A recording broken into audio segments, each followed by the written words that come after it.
Are you a manager who is eager to change the trajectory of your career? I have spent the last 23 years as a Fortune 50 leader learning from other industry leaders how to break free from limiting beliefs and habits. On the Might in Motion podcast, we focus on the 4 M's: motivation, momentum, mindfulness, and might. We bring you leaders from Fortune companies, doctors, and entrepreneurs.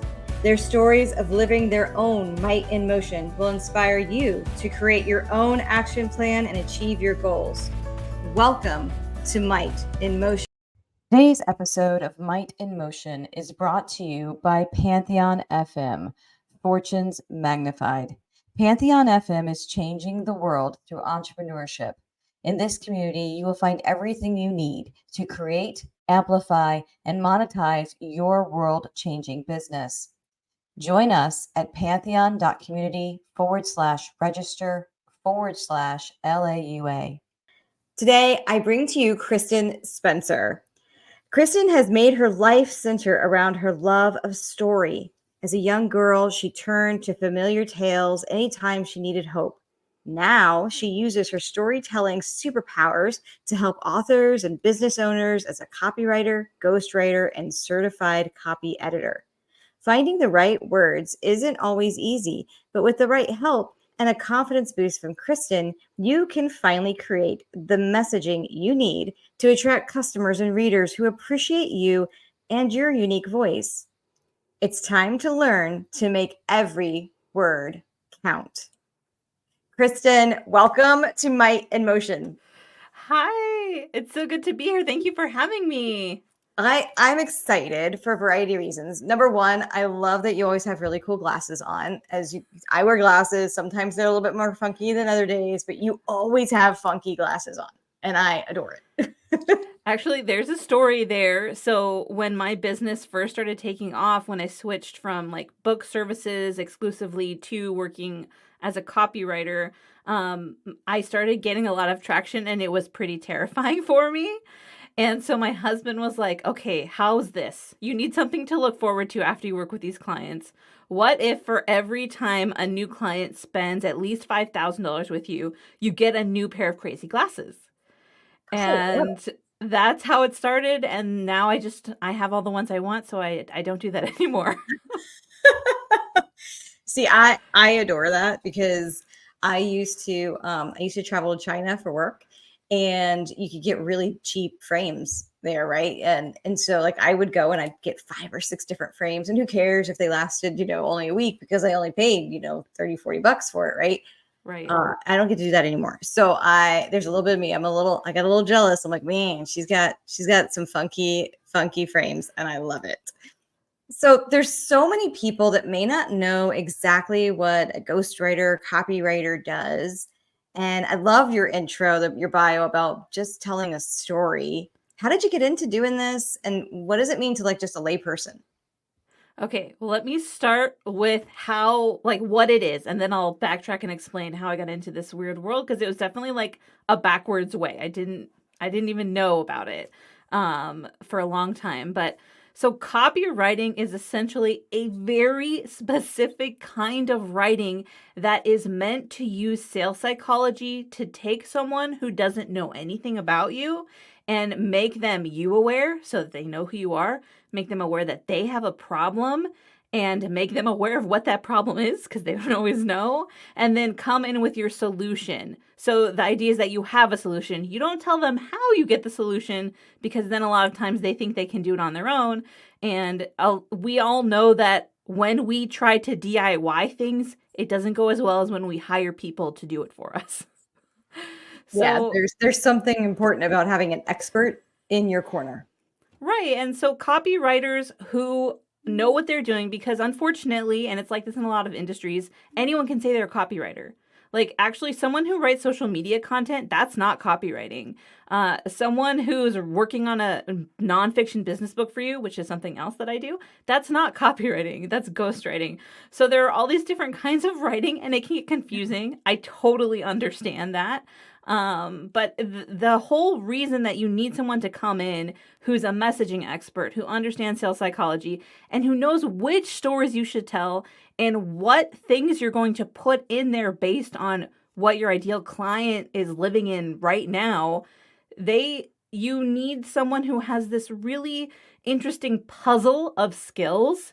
And it just so happens that I had accumulated accidentally almost all of those skills. I started out as a professional blogger. I was one of the OG travel mom bloggers. I was famous for teaching parents how to take passport photos of infants and get them approved.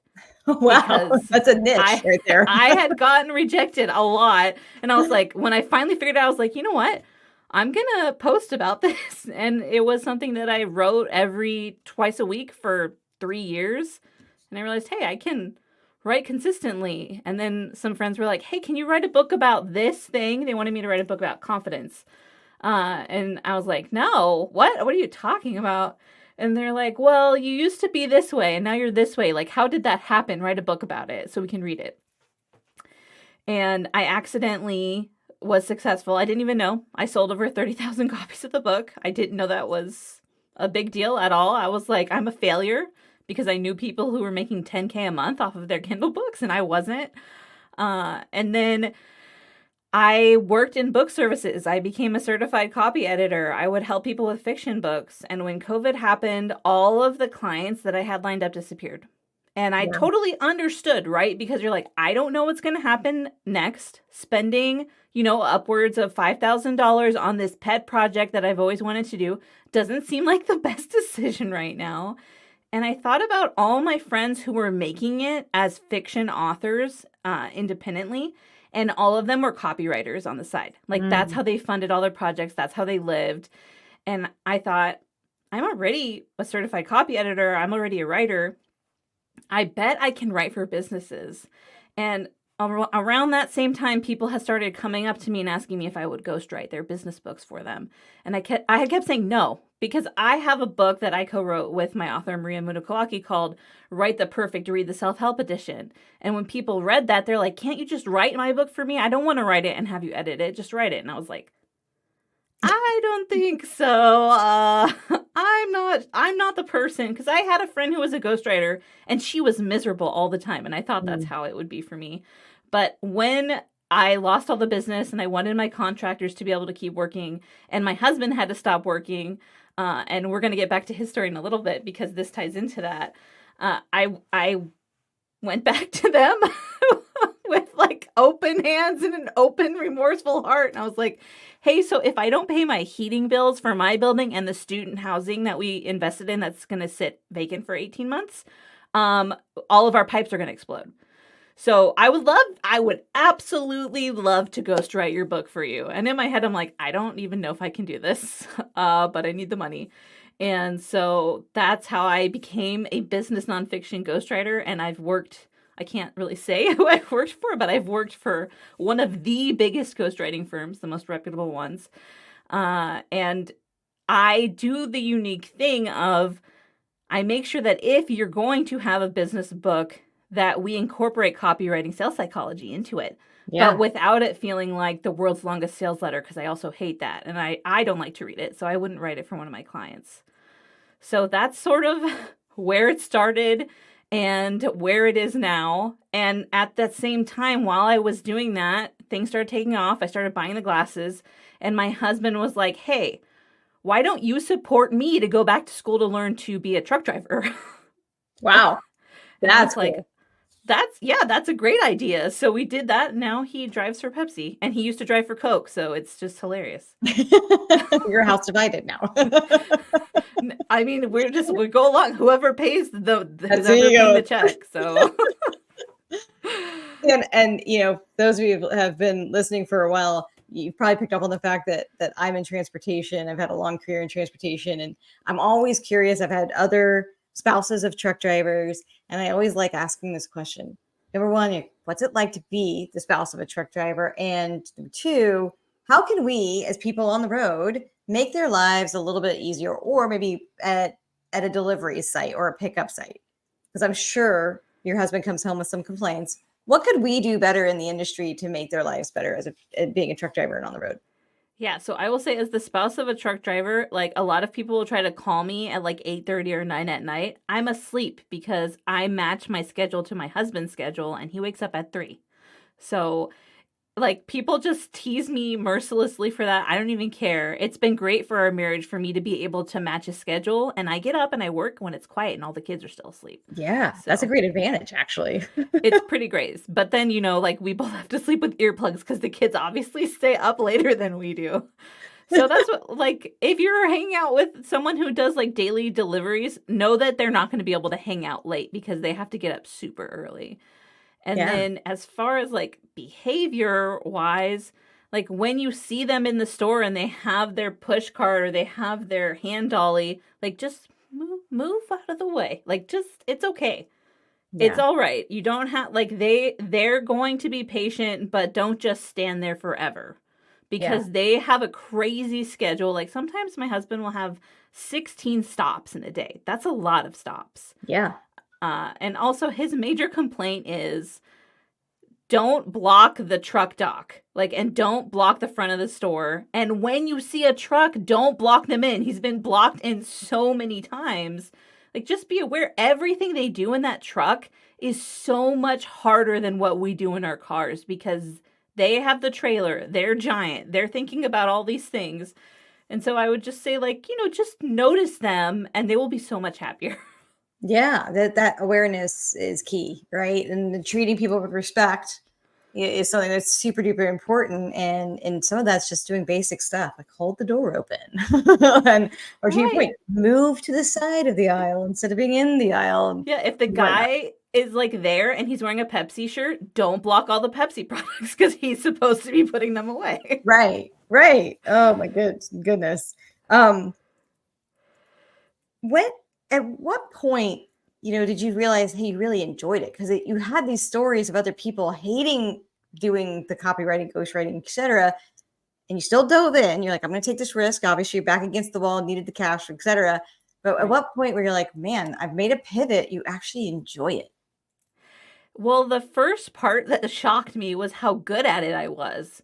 Hmm. And it didn't actually shock me until later when I found out that not everyone can write in other people's voices. Because Right. it came so naturally to me, I had already been writing for over 10 years, and I know my own writing voice really well. I've written probably over 25 books just myself in my own name. And so now I've written over 35, including other people whose names I can't say. Uh, but it was one of those things where I was like, okay, they tell me these things. I take them. I filter them through the sales psychology and all this different stuff and my storytelling skills. Because I forgot to mention, I also have a degree in comparative world literature. Hmm. So I'm just like a lifelong reader. I'm obsessed with language. And my certification as a copy editor gives me so much of an advantage. It's like the most random degree you can get, but it helps me every single day. And also, I just want to say, like, I cried a lot through that program because however great you think you are at English, the grammar lab will tear you to shreds. Yeah. Yeah. And So it was like a combination of like I was sort of ignorant as to how I was good at this thing that not a lot of people were good at, and I liked the end result of helping the client, and that was really fun to be able to take their ideas and their life experiences and translate it into something that readers resonated with, and that was right. like a new high for me. What do you think about chat GBT and all this AI technology that's allowing people to make their posts more verbose and whatnot? Okay, so this is a great question. I get this question every single day. And there's a couple of things. The first thing is that ChatGPT has been fed using self published books because they know these little guys like me, right? I'm self published, Yep. cannot afford to sue their giant corporation. And that's Mhm. super dishonest. And I don't like it at all. So when you're like, oh, this is amazing, they did that by refusing to pay people and stealing copyrighted material. So that bums me Wow. out. I didn't know that. Right. And I Yeah. self-published as well, so that is offensive. It's like self-publishing is so time intensive. It takes a lot of money, Yeah. right? Like it's not a small fee, but they know that like we can't sue them. Like I can't go sue them right now. Hmm. And I would also say that I have tested a lot. And every time I write something and then I tell it to write something with the exact same parameters I gave myself, my stuff is always way better. And Mm-hmm. also, ChatGPT cannot learn to speak in your voice the way another person can, the way a copywriter or a ghostwriter can. And people are like, oh, it's so close. And I'm like, it's not close. You just don't know how you sound. Like, if I wrote it, it would sound totally different than that, and it would sound like you. But you don't know your own writing voice, and therefore you think this sounds like you when it doesn't. Got it. Wow, that's really, really interesting. I would think, especially if you're trying to put a book together, right, it would become even more obvious that they don't match versus, an Instagram post or something to that effect. Yeah, but I think like I have a friend who like she'll tag me every time someone responds to her LinkedIn post with the Chat GPT comment, just so we can laugh at it together because we know it's a robot. And like she always asks a question at the end of her post, Yeah. and like people will never read to the bottom, and then they use Chat GPT for the first sentence, and it's like a nonsensical Mm, response to her question. It doesn't have anything to do with her post. So, that's you know, interesting. That's a good, like, people kind of, are watching yeah, you. That's why I would say, yeah, like, they're seeing what you're doing, and if you're being lazy, they're not going to hire you. yeah, yeah. That makes complete sense. Now, we were talking a little bit in the green room where, obviously you've pivoted as well career wise, but you've had to pivot from advice. And a lot of our listeners are people that are in corporate America. They may have mentors or coaches, and sometimes maybe like, man, I got really crap advice.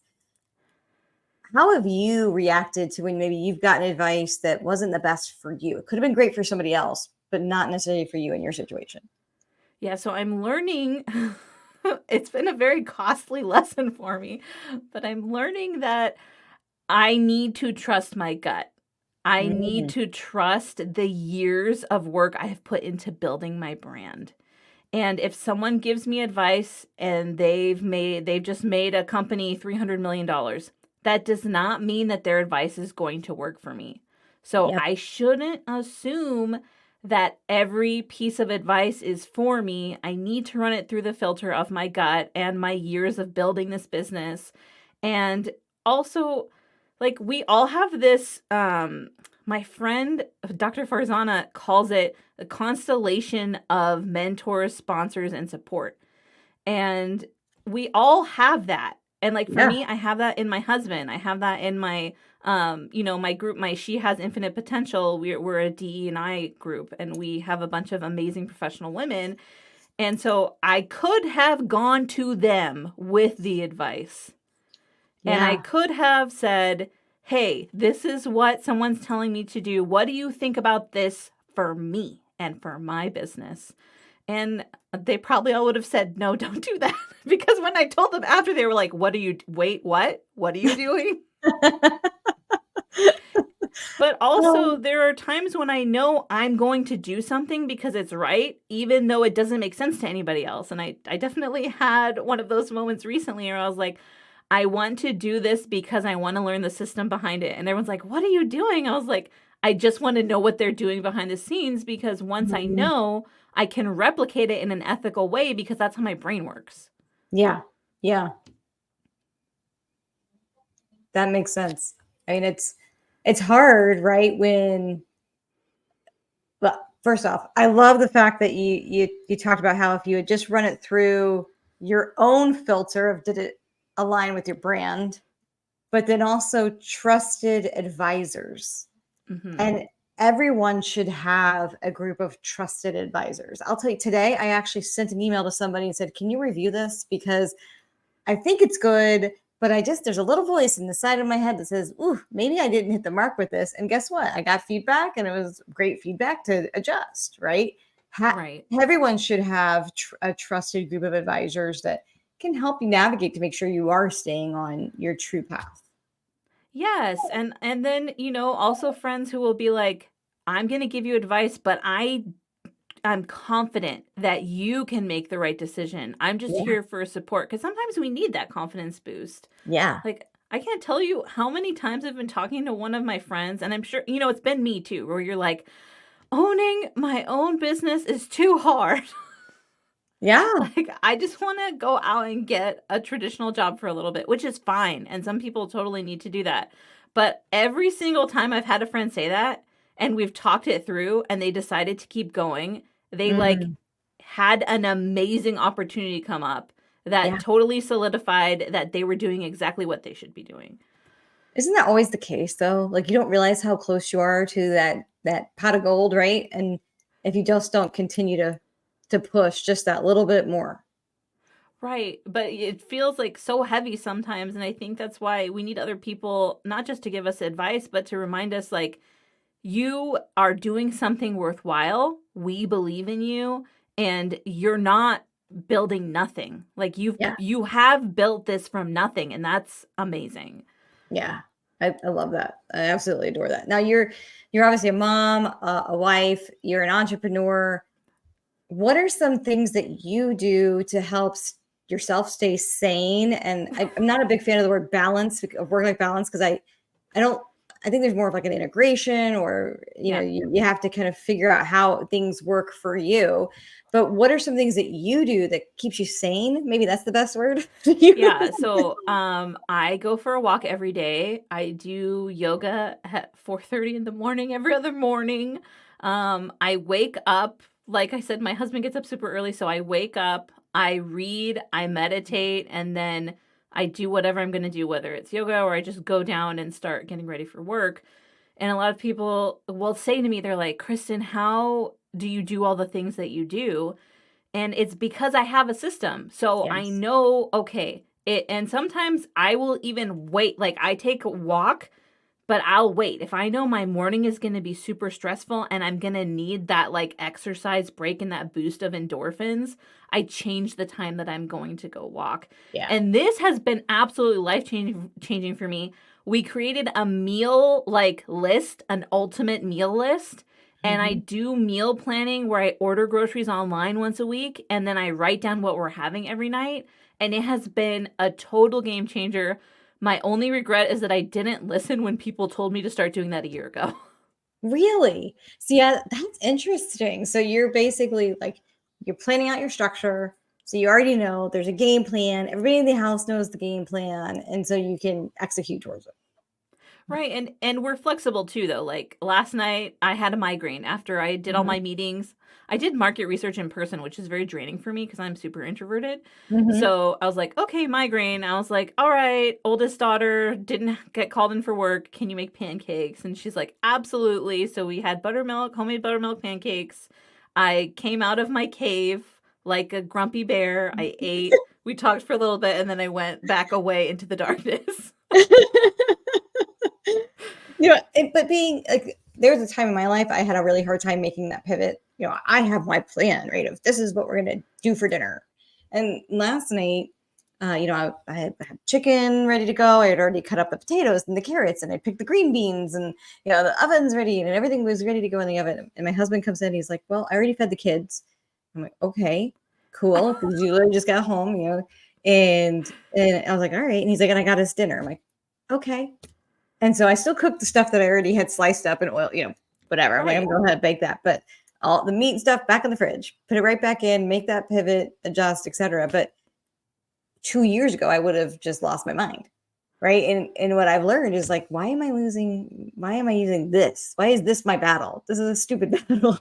Right, but I think it builds up and then something goes wrong and you're Yes. like, I've been holding it together all day, wearing all these different hats and doing all these Mhm. different things.